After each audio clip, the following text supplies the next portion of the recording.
बिहार में सियासत अपने चरम पर है। चुनाव नतीजों से पहले पोस्टर वॉर और एग्जिट पोल ने पूरा माहौल गर्म कर दिया है। पटना की सड़कों से लेकर सोशल मीडिया तक हर जगह सिर्फ एक ही चर्चा है, वो है टाइगर अभी जिंदा है। जी हां, टाइगर अभी जिंदा का है पोस्टर और उसके मायने नीतीश कुमार के इस पोस्टर ने विरोधियों के पसीने छुड़ा दिए हैं। तो एनडीए खेमे में साफ तौर पर जीत की उम्मीद दिख रही है, तो वहीं विपक्ष इसे जनता को भ्रमित करने की कोशिश बता रहा है। एग्जिट पोल ने भी इस मुकाबले को और ज्यादा दिलचस्प बना दिया। अब बड़ा सवाल यह है कि क्या नीतीश कुमार फिर दिखाएंगे अपनी पुरानी दहाड़ या जनता इस बार कुछ नया करेगी तय। आपको बता दें कि बिहार में विधानसभा चुनाव नतीजों से पहले सियासत का पारा बहुत ज्यादा चढ़ चुका है।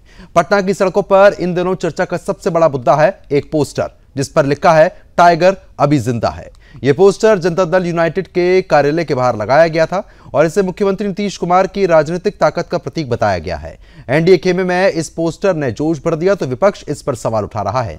तेजस्वी यादव और राजद का यह कहना है कि जनता अब पोस्टरों से नहीं अपने अनुभवों से फैसला करेगी। लेकिन एग्जिट पोल के आंकड़े एक बार फिर राजनीतिक हलचल लगातार बढ़ा रहे हैं। कई सर्वे में एनडीए को बढ़त दिखाई दी है। वहीं महागठबंधन का दावा है कि असली नतीजा 180 डिग्री पलटकर साफ तौर पर आएगा। बिहार की राजनीति में पोस्टर और पॉलिटिक्स का यह संगम अब पूरी तरीके से चुनावी रणभूमि में बदल चुका है। हर दल कोशिश में यह है कि आखिरी दौर में जनता के दिलों तक पहुंचा जा सके। अब देखने वाली बात तो यह होगी कि टाइगर वाकई में जिंदा है या जनता इस बार कोई नया अध्याय लिखने जा रही है। बिहार की राजनीति में पोस्टर से लेकर पॉलिटिकल पावर तक की इस लड़ाई पर करेंगे विशेष विश्लेषण पर चर्चा। उससे पहले हम आपको एक रिपोर्ट भी दिखा देते हैं और रिपोर्ट देख के आप समझिए क्या भी समीकरण बने हुए हैं।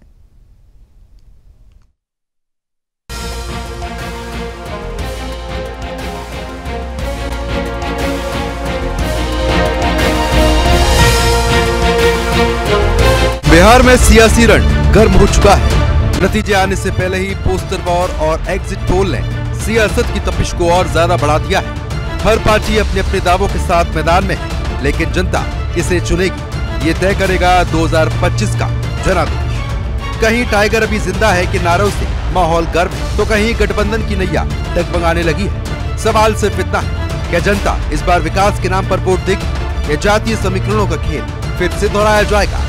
बिहार की सियासत में गुरुवार का दिन सिर्फ इंतजार का नहीं बल्कि मैसेजिंग का दिन बन गया। बिहार विधानसभा चुनाव 2025 के नतीजों से पहले पटना की सड़कों पर जनता दल यूनाइटेड कार्यालय के बाहर लगा एक पोस्टर चर्चा में आ गया। इसमें मुख्यमंत्री नीतीश कुमार की बड़ी तस्वीर के साथ नीचे लिखा है टाइगर अभी जिंदा है। ये वाकया महज एक पोस्टर का हिस्सा नहीं है बल्कि ये बिहार के राजनीतिक नब्ज को बयान कर रहा है। ये पोस्टर बिहार सरकार में मंत्री रहे रणजीत सिन्हा ने लगवाया है।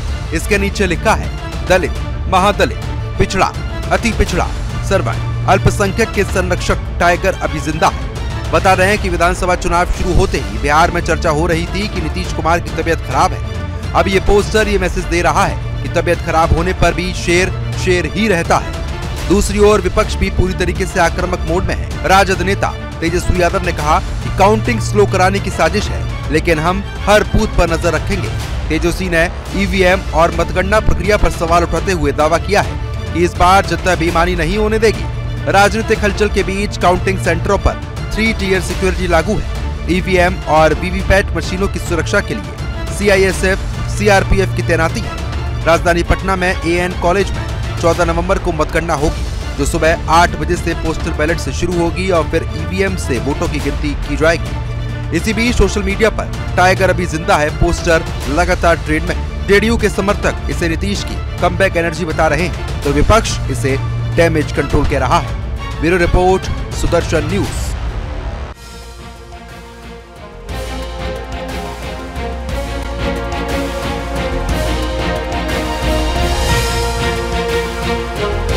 चाहे लालू यादव, तेजस्वी यादव, राहुल गांधी बिहार में क्यों इन लोगों को वोट देगा?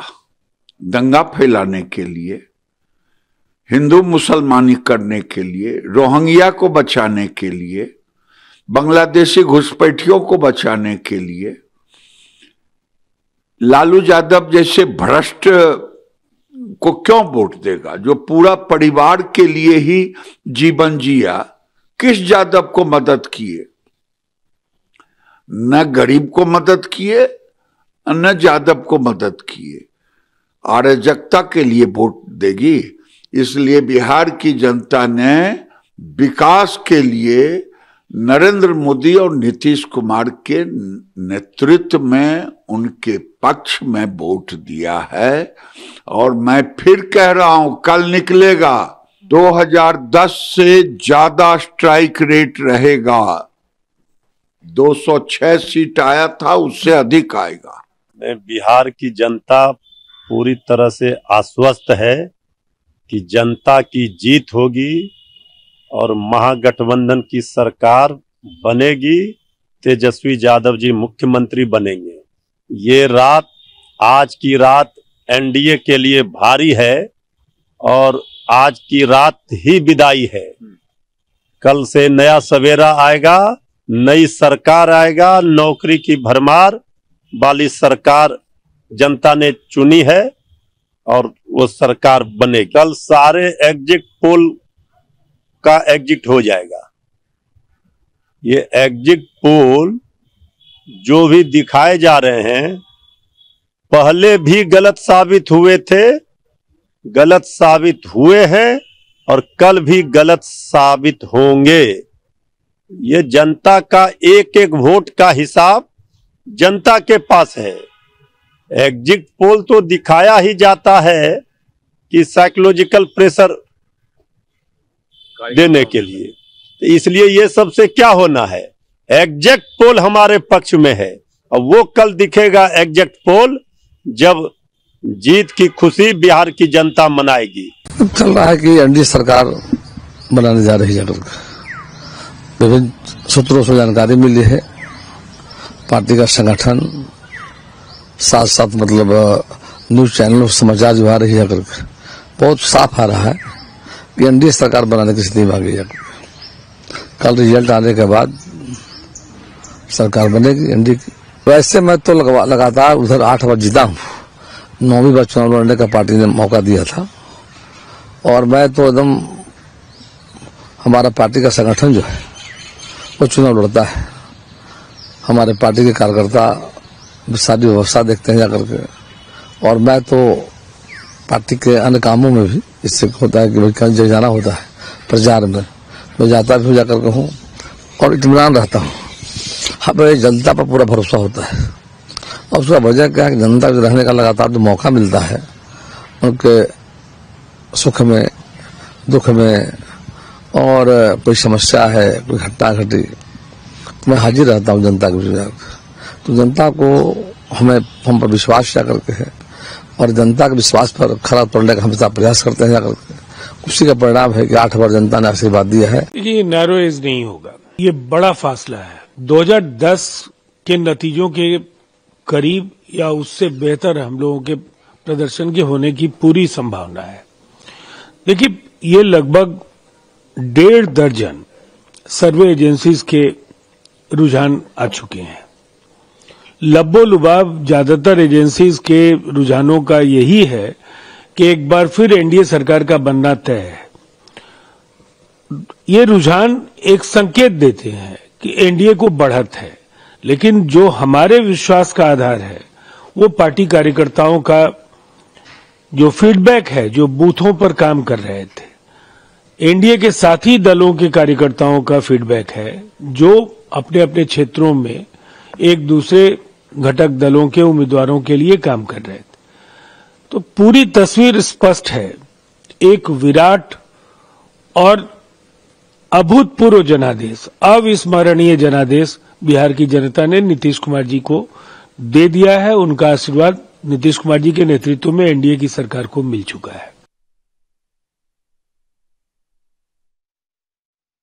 खास मेहमान हमारे साथ लगातार बने हुए हैं, बीजेपी प्रवक्ता है तपोष पाल जी, स्वागत आपका। शाहान परवेज जी, आरजेडी प्रवक्ता, आपका स्वागत शाहान जी। अमित कार्तिकेय, जनसुराज के प्रवक्ता, अमित जी स्वागत है। जिया खान, राजनीतिक विश्लेषक, जिया जी आपका भी बहुत बहुत स्वागत है। शुरुआत आज शाहान परवेज जी के साथ ही करेंगे। शाहान जी, क्या वाकई में टाइगर अभी जिंदा है?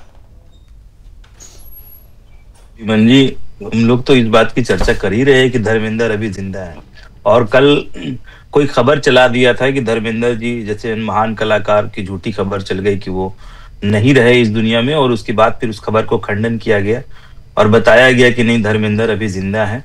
तो हम लोगों को अच्छा लगा सुन के और उनके सारे लोगों को सुन के अच्छा लगा।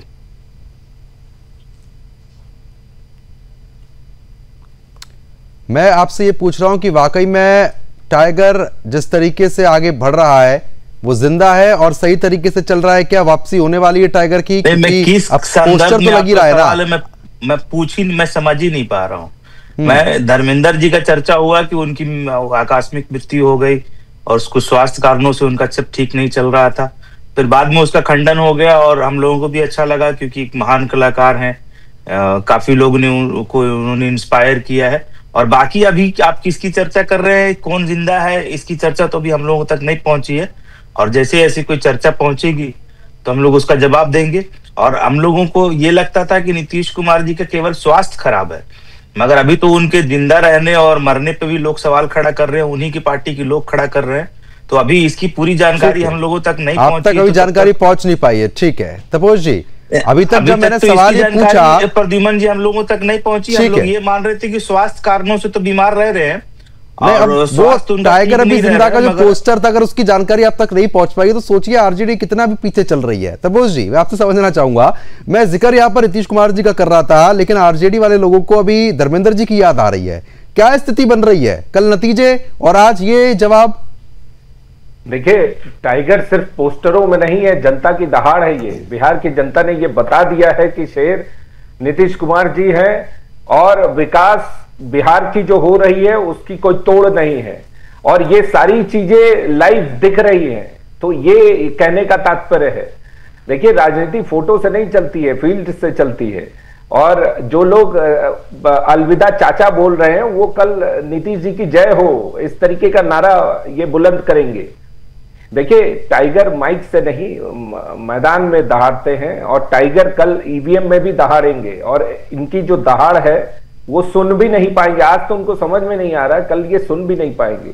और मैं एक चीज बता दूं, महागठबंधन के लिए ये झटका बहुत बड़ा झटका है, ये कोई छोटा झटका नहीं है, क्योंकि तेजस्वी यादव को ये युवा चेहरा बनाकर जिस उम्मीद से अच्छा तपोज जी, आप एक चीज ये बताइए, जो अभी एग्जिट पोल का करंट लगा है, जो एग्जिट पोल का करंट लगा है, उसका असर आना शुरू हो गया है क्या? अभी से आना शुरू हो गया है। आप देखिए ना, सुनाई देना बंद हो गया, धर्मेंद्र की बातें हो रही हैं जी। तो नहीं प्रद्युमन जी, तपोज भाई समझ नहीं पाए शायद। मैं तो ये कह रहा हूँ कि नीतीश कुमार जी का स्वास्थ्य ठीक नहीं था, पूरे बिहार को पता है। चर्चा में आप शान जी, आप एक चीज ये बताइए, नहीं शान जी, आप एक चीज बताइए, लगभग 10 मिनट तक मैंने सब कुछ बताया, कार्यक्रम क्या है, उसके बाद एक पूरी रिपोर्ट चली, फिर प्रतिक्रियाओं का दौर चला, उसके बाद आपका जवाब कि मैं समझ नहीं पाया।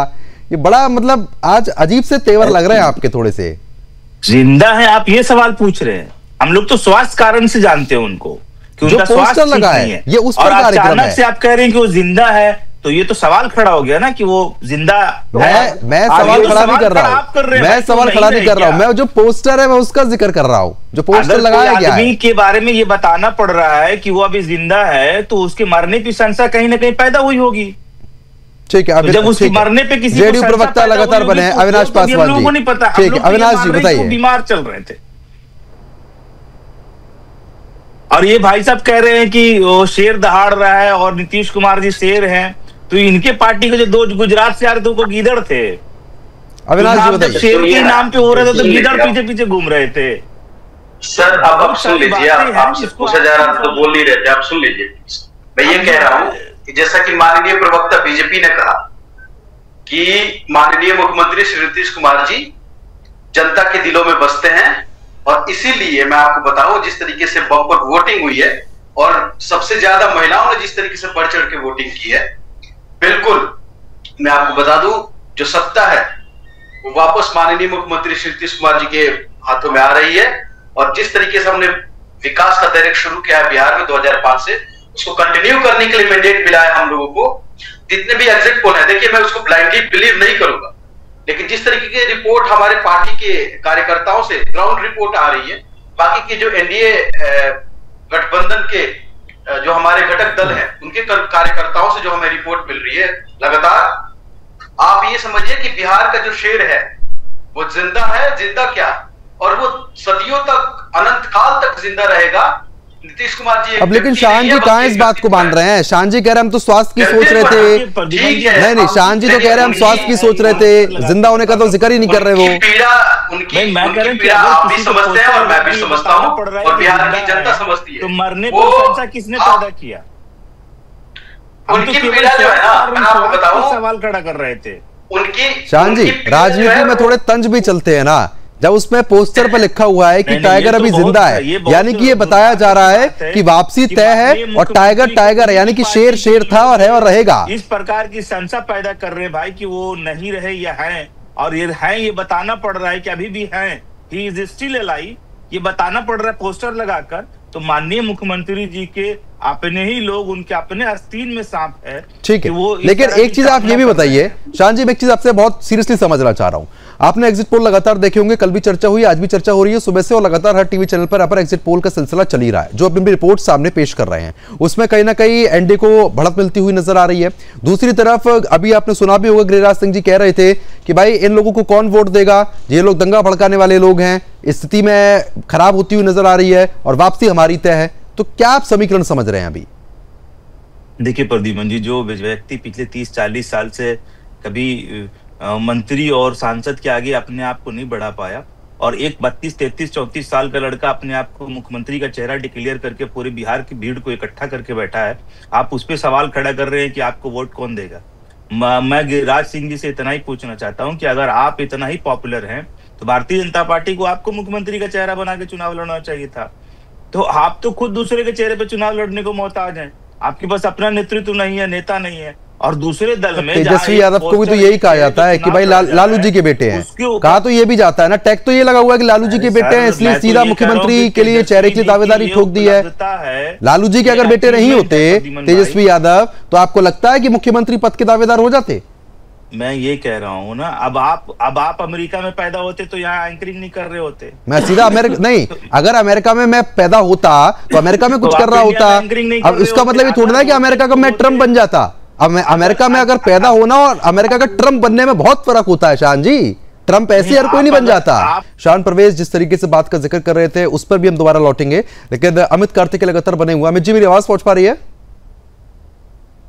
फिलहाल संपर्क नहीं हो पा रहा है। जिया खान जी राजनीतिक विश्लेषक है, और रिया जी मैं आपसे समझना चाह रहा हूं, एक तरफ एग्जिट पोल है, दूसरी तरफ पोस्टर वॉर लगातार चल रहा है, तीसरी तरफ यह भी कहा जा रहा है कि भाई ये नए नेता हैं तेजस्वी यादव को लेकर और इतनी कम उम्र में मुख्यमंत्री पद के दावेदार बन गए हैं। ये सभी कुछ जो समीकरण बन रहे हैं, मैं आपसे समझना चाह रहा हूं कि कल क्या कुछ देखने को मिल सकता है।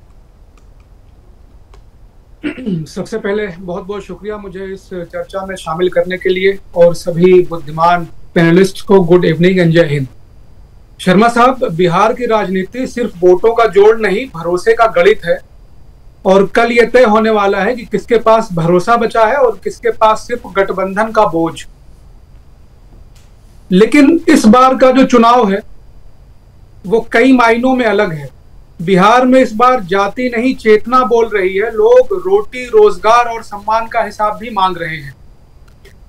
लेकिन इसके पहले मैं एक छोटी सी बात और याद दिलाना चाहूंगा कि 2015 के विधानसभा के चुनाव में बिहार में बीजेपी में बीजेपी के द्वारा एक प्री मैच्योर सेलिब्रेशन भी किया गया था जीत से पहले ही। लेकिन फिर बाद में यह साबित हुआ कि जनता ने जिसको चाहा था सेलिब्रेशन करने का अधिकार भी उसके पास ही है। तो अब एग्जिट पोल जिस तरीके का दिखाया जा रहा है उसमें तो एनडीए को पूर्ण रूप से बढ़त दिख रही है, लेकिन अब ये कल तय होने वाला है कि इस बार वहां का बिहार का जो जनता ने किसको वहां की सेवा करने का अवसर दिया है। दोनों पार्टियों ने बहुत ही मेहनत और शिद्दत के साथ चुनाव लड़ा है, लेकिन बिहार का चुनाव इस बार इस मामले में तो काबिले तारीफ है कि जहां पर हमेशा जातिगत आधार को जाति को प्रमुख आधार मानकर उसके हिसाब से ही राजनीतिक बिसात बिछाई जाती थी, इस बार वहां पर पलायन, बेरोजगारी और छोटे छोटे मुद्दों को बहुत प्रमुखता से रखा गया, जिस पर जनता ने वोट किया। और इस बार महिलाओं ने और युवाओं ने बहुत बढ़ चढ़कर हिस्सा लिया। तो ये दोनों महिलाओं का और युवाओं का इतना बढ़ चढ़कर हिस्सा लेने का ये मतलब है कि क्या ये कोई बदलाव का संकेत होने जा रहा है या फिर जनता का वहां की जनता का डबल इंजन पर फिर से भरोसा कायम है और जनता दोबारा उनको मौका देना चाहेगी।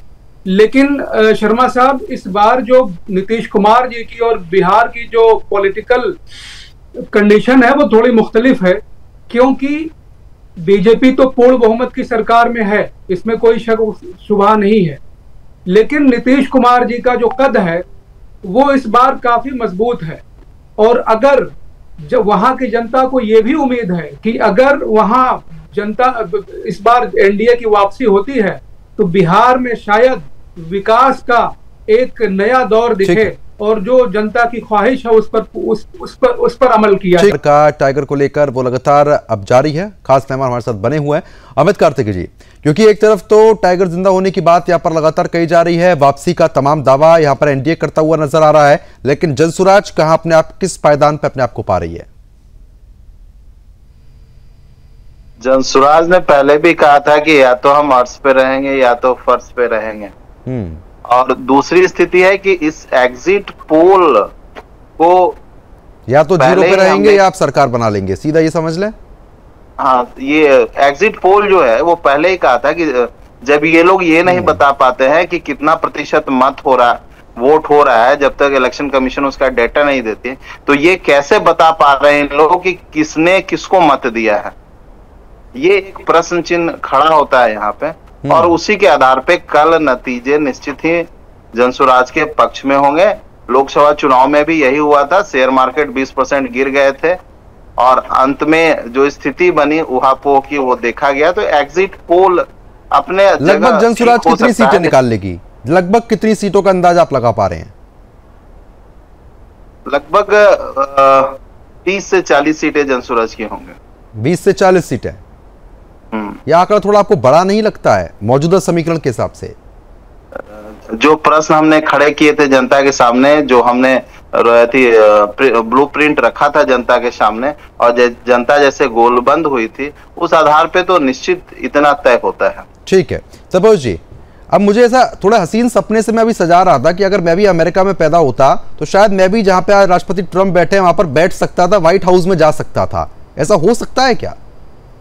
नहीं, वही देखिए, दोनों चीजें हैं, मैं दोनों का आंसर देता हूं। देखिए अभी जन स्वराज कह रहे थे 20 से 40 सीटें, अब 20 से 40 के बीच में भी 20 है, तो देखिए ये कितना वो। अच्छा, आपके पैनल में यहाँ जितने लोग बैठे, मैं एक ही सवाल पूछूंगा कि जन स्वराज का लोगो क्या है, चुनाव निशान क्या है, किसी को मालूम है? देखिए अब किसी को नहीं मालूम होगा। ये भी आया था भाई कि बीजेपी को 2 सीटें आई थी लोकसभा में, मालूम था क्या? नहीं, पहली बार 2 ही सीटें आई थी लोकसभा में, बीच में नहीं। देखिए लोगों को मालूम था। ये एग्जिट पोल में भी आया है कि 70% जो बिहार की जनता है उनको जन स्वराज का लोगो ही नहीं मालूम है, उनको चुनाव निशान ही नहीं मालूम है। तो ये आलम है। अब ये इसको लेकर सोच रहे कि अच्छा, प्रश्न हो सकता है आपने बहुत अच्छे कुछ उठाए होंगे, लेकिन नहीं, जिस समय बीजेपी लोकसभा चुनाव 1980 में लड़ी थी, उस समय इनको 8% मत आया था, 8% मत आया था। उस समय इनकी क्या स्थिति थी? मैंने जब जनसुराज में पहली बार चुनाव लड़ा था तो 10% मत आया था। क्वेश्चन रेस कर लीजिएगा, भाई बातें खत्म हो जाने दीजिए। देखिए कल नीतीश कुमार जी 9वीं बार मुख्यमंत्री बनने की राह पे रहेंगे, लेकिन वहीं पर तेजस्वी यादव की हालत देखिए, जो 9वीं फेल है, वो प्रेस कॉन्फ्रेंस में ये कहते हैं कि महागठबंधन और हम लोगों का क्लीन स्वीप होने जा रहा है, हम क्लीन स्वीप हो रहे हैं। तो ये अंतर है। देखिए हार्ड वर्किंग और हार्डली वर्किंग, इसमें अंतर है। तो आपको ये बारीकियां समझनी पड़ेंगी, राजनीति बारीकियों से ही चलती है। और एक चीज मैं बता दूं, हमने जो किया है वो तो जनता के पास है, लेकिन आपने जो अपने लिए किया है उसका बेनिफिट हमें कितना मिलेगा उसका अंदाजा है आपको?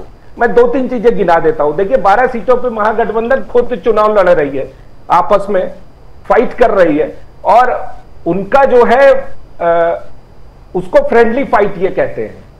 उसके बाद इन्होंने जो है मोदी जी की मां को गाली दे दिया मंच से, दारू पर खुली छूट देने के कारण उनका जो है महिला वोटर उससे बहुत ज्यादा नाराज हुए, और छठी मैया और छठ पूजा को इन्होंने भला बुरा बोला, उसमें ये कितने बड़े मतलब बैकफुट पे जाएंगे। तो देखिए, महिलाएं जो एक निर्णायक भूमिका की बातें कर रहे हैं, तो महिलाएं तो निर्णायक भूमिका में है, और इस बार जिस तरीके से वोट दे रहे हैं वो भी बहुत निर्णायक है। और युवा की बात ये बार बार कह रहे थे, महागठबंधन के लिए ये जो झटका है ये बहुत बड़ा झटका है, क्योंकि तेजस्वी यादव को युवा चेहरा बनाकर जो उम्मीदें लेके आए थे ये, लेकिन जनता ने उन्हें जो है विरासत का बोझ मान लिया है। और तेजस्वी यादव युवा जरूर दिख रहे हैं, लेकिन उनकी सोच तो पुराने फायदों जैसी शान जी, जो पार्टी ठीक है देखिए, अब ये सब चीज का समय नहीं रहे। वो 2000 अभी देखिए, अब तपोष भाई सुनिए, देखिए अब चुनाव हो गया है, अब इन चीजों का कोई महत्व नहीं रह गया है। गिनाने की गिनती करने के लिए मैं आपको बहुत सारी चीजें बता सकता हूँ, और ये बिल्कुल एकदम व्यंग है कि आप लोग जैसे लोग कहते हैं महिला वोटर्स का रुझान हमारी तरफ है, महिला वोटर्स का रुझान एनडीए की तरफ है। एनडीए के जो दो सबसे बड़े चेहरे नीतीश कुमार जी और नरेंद्र मोदी जी, उनकी अपनी औरत उनके साथ नहीं रह पाई जीवन में। नहीं, इस तरीके की देखिए बयानबाजी गलत है, ये बयानबाजी गलत है शान जी। नहीं देखिए, ये बयानबाजी गलत है, इस तरीके के शब्दों का इस्तेमाल आप मत कीजिए। नहीं, ये शब्द गलत है, ये शब्द बिल्कुल गलत है शान जी। इसके लिए आपको माफी मांगनी चाहिए, इसके लिए माफी मांगनी चाहिए आपको। बोलने दीजिएगा तब ना भाई, गलत बात है। नहीं आप सुनिएगा, अच्छा लगेगा। ये एक्सेप्टेबल नहीं। अरे भाई सुनिए ना, बोलना चाहता हूँ, मुझे भी सुनिए, मजा यादव के जो पत्नी उनका जो, अरे भाई सुनिए, बौखलाहट जो दिख रही है ना, सुनिए मेरी बात, सवाल पूछिए यादव के जो डिवोर्स का केस चल रहा है, बौखलाहट जो दिख रही है, आपसे पूछिए, मैं आपसे पूछूंगा,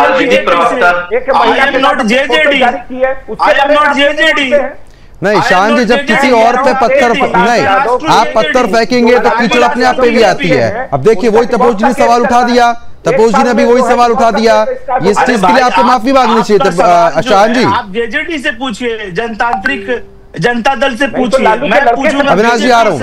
आप सवाल आरजेडी से नहीं पूछ सकते। आपने अभी नहीं, आपने जो शब्दों का इस्तेमाल किया ये गलत है, इसके लिए आपको माफी मांगनी पड़ेगी। गलत है भाई, जो सच है वही बता रहा हूँ शान जी। तो आप जो संवैधानिक पद पर बैठा हुआ व्यक्ति है उसके लिए इस तरीके के शब्दों का इस्तेमाल करेंगे आप बताइए ना, क्या गलत बोला? आप चुप रहिए पहले। नहीं आप चुप रहिए। पूरा चुनाव 2014 का इसी पे लड़ा, और क्या हालत कहाँ गलत है? आप फिर बोलेंगे तो 100% गलत है। ठीक है अविनाश जी, अब वो माफी मांगने से साफ तौर पर मना कर रहे हैं और कह रहे हैं गलत क्या है। जो इससे पहले प्रधानमंत्री की माता जी के लिए ये शब्द, अब उनके व्यक्तिगत जीवन पर ये शब्द आप इस्तेमाल करते हैं, फिर आप कहते हैं कि साहब जनता हमारे साथ खड़ी है।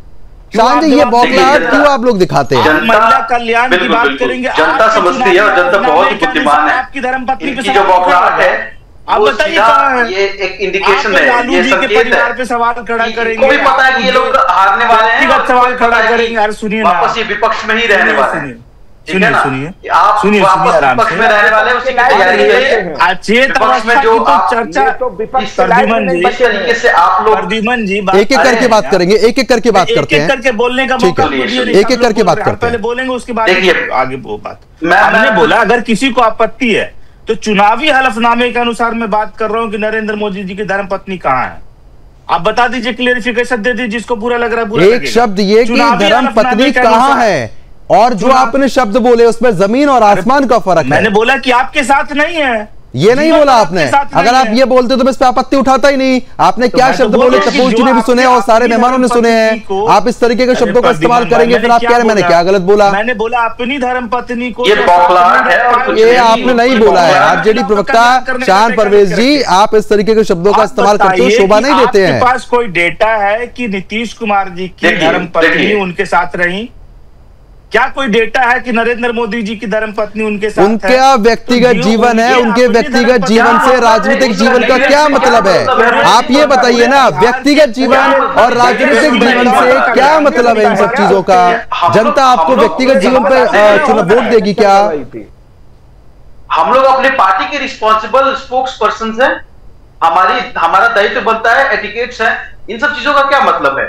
आप ये समझिए, आप मुद्दों पे बात करिए। देखिए, अब चुनाव हो चुके हैं, जनता ने अपना मैंडेट लॉक कर दिया है, जनता ने वोटिंग की है, आपको पता है जो भी होना है वो 14 तारीख को कल फाइनल हो जाएगा। लेकिन आपको ये समझना होगा कि माननीय मुख्यमंत्री नीतीश कुमार जी और माननीय प्रधानमंत्री नरेंद्र मोदी जी, जिस तरीके से उन्होंने यहाँ पे जनता को एक सपना दिखाया और उसको साकार भी किया 2005 से लेकर अभी तक। उसी को ध्यान में रखते हुए जनता ने अपना मैंडेट दिया है। मैं आपको बता दूं, तेजस्वी यादव जी बहुत अच्छे लीडर ऑफ अपोजिशन बनेंगे और उनकी आइडेंटिटी इसलिए क्योंकि लालू प्रसाद यादव जी के बेटे हैं, इसके अलावा उनकी कोई आइडेंटिटी नहीं है। और बिहार की जनता बिल्कुल, जब उनके पास ऑप्शन था माननीय मुख्यमंत्री श्री नीतीश कुमार जी का और तेजस्वी यादव जी का, तो बहुत सारे पैमानों को उन्होंने जांच किया और तब जाके माननीय मुख्यमंत्री जी को दोबारा मैंडेट देके, क्योंकि विकास को आगे बढ़ाना है, हमारा यही मकसद है।